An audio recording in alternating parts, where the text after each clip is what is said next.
আসসালামু আলাইকুম। এখন দেখবেন সংবাদ শিরোনাম। সামান্য উন্নতি হলেই খালেদা জিয়াকে বিদেশে নেওয়ার প্রস্তুতি, ভিসা, এয়ার অ্যাম্বুলেন্স নিয়ে আলোচনা।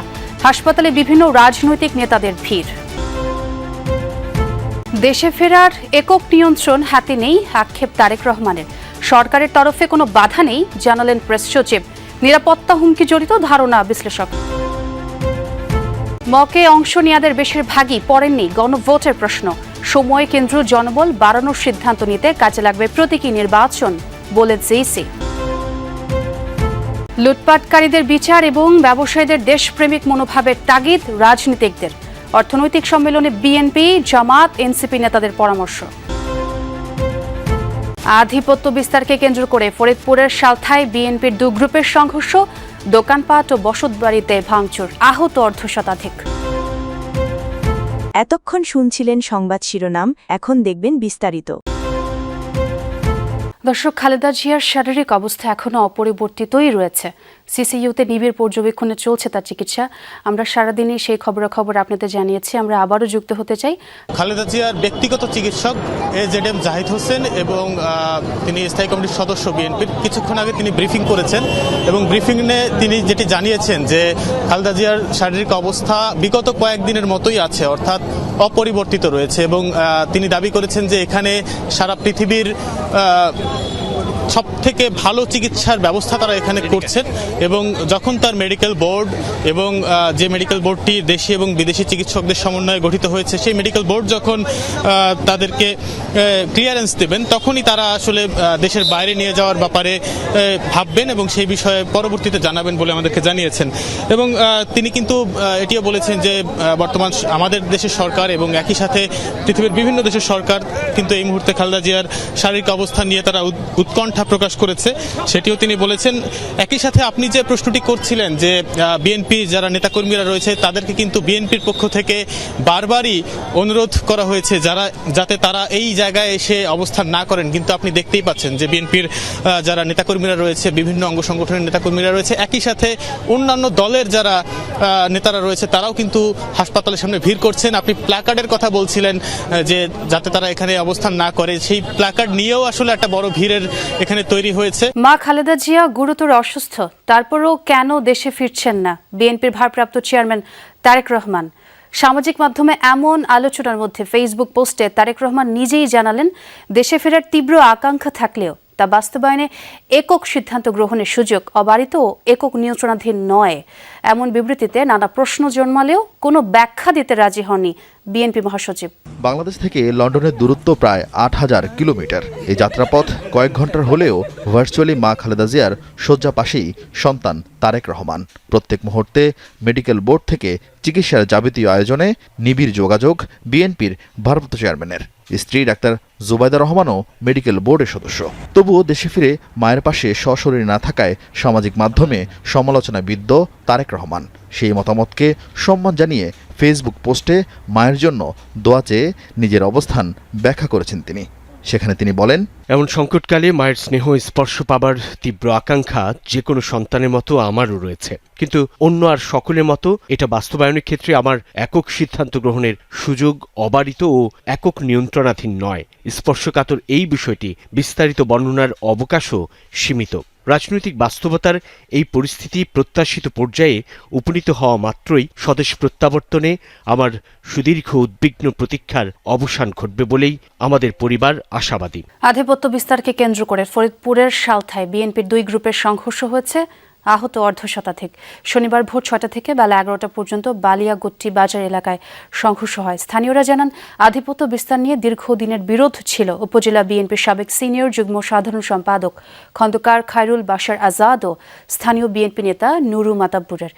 এরই জেরে আজ সকালে 2 গ্রুপের সমর্থকদের মধ্যে ধাওয়া পাল্টা হয়। এক পর্যায়ে 2 গ্রুপের সংঘর্ষ বাধে। এ সময় 20টির বেশি দোকানপাট ও বসতবাড়িতে ভাঙচুর চালানো হয়। পরে বেলা 11:30টার দিকে পুলিশ পরিস্থিতি নিয়ন্ত্রণে আনে। সংঘর্ষে দুপক্ষের 50 জন আহত হয়। তাদের ফরিদপুর মেডিকেল কলেজ হাসপাতাল সহ বিভিন্ন হাসপাতালে চিকিৎসা দেওয়া হয়েছে। ঘটনার পর এলাকায় অতিরিক্ত পুলিশও মোতায়েন করা হয়েছে। গণভোট সম্পর্কে বিন্দুমাত্র ধারণা না নিয়েই হ্যাঁ না ভোট দিয়েছেন ভোটাররা। কেউ জানেন না কোন বিষয়ে গণভোট, কেউ পুরোটা পড়তে অনাগ্রহী, আবার কারো হ্যাঁ না ভোট নির্ভর করছে দলের সমর্থনের ওপর।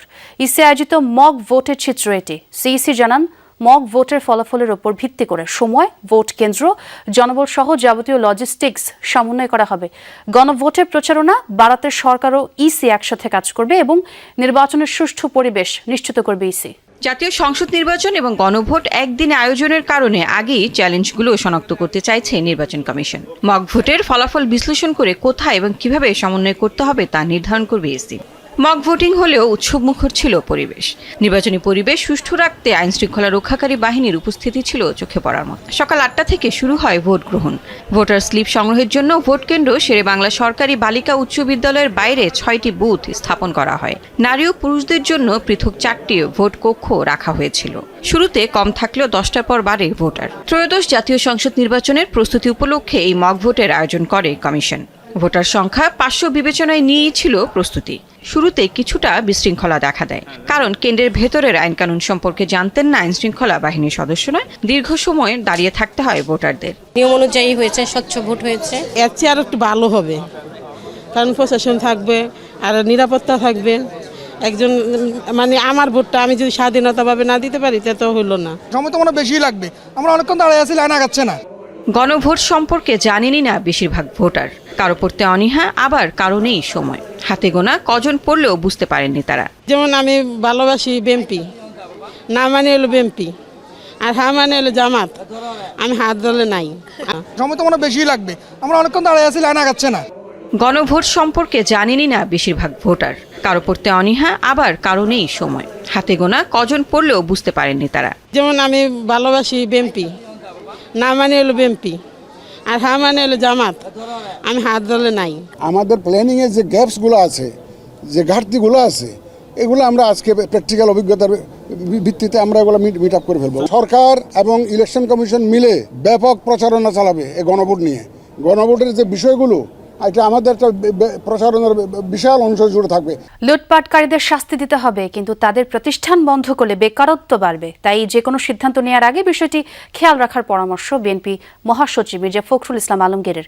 আর জামায়াত আমির বলেছেন, ব্যবসা টিকিয়ে রাখতে যে সরকারি ক্ষমতায় থাকে তাদের সাথে সখ্যতা গড়ে তোলে ব্যবসায়ীরা। এর দায় ব্যবসায়ীদের নয়, রাজনৈতিক দলের। ভবিষ্যতে কেউ যেন লুটেরা না হতে পারে সে বিষয়ে পদক্ষেপ নিতে হবে। চতুর্থ বাংলাদেশ অর্থনৈতিক সম্মেলন 2025। শনিবার সকালে রাজধানীর একটি হোটেলে দৈনিক বণিক বার্তার উদ্যোগে এই সম্মেলনে আলোচনা হয় ব্যবসা, বিনিয়োগ ও সমষ্টিক অর্থনীতি নিয়ে।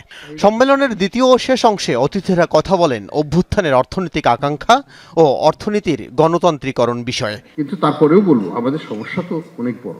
এ সময় বিএনপি মহাসচিব অর্থনৈতিকভাবে দেশকে এগিয়ে নিতে তার দলের অবদানের কথা তুলে ধরেন। স্থায়ী কমিটির সদস্য আমির খসরু বলেন, টাকা ছাপিয়ে ঋণ নিয়ে কোনো অর্থনীতিকে টেকসই করা যায় না। আমাদের এই 15 বছর যারা লুট করেছেন, চুরি করেছেন, ব্যাংক ডাকাতি করেছেন, লুটপাট করে নিয়ে চলে গেছেন, তাদেরকে ধরেন, তাদেরকে শাস্তি দেন। কিন্তু তাদের যে ইন্ডাস্ট্রিগুলো আছে, তাদের যে শিল্প কলকারখানা আছে, সেগুলোতে যে হাজার হাজার মানুষ কাজ করছে, সেগুলো বন্ধ করে দিয়ে যে 14 লক্ষ বেকার হয়ে গেছে শুনলাম কিছুক্ষণ আগে, তারা যাবে কোথায়? যতগুলো 19টা 20টা 30টা যত পারমিশন লাগবে আমরা সিঙ্গেল উইন্ডোতে আনবো। and all departments should be connected and it should be done through e-governance.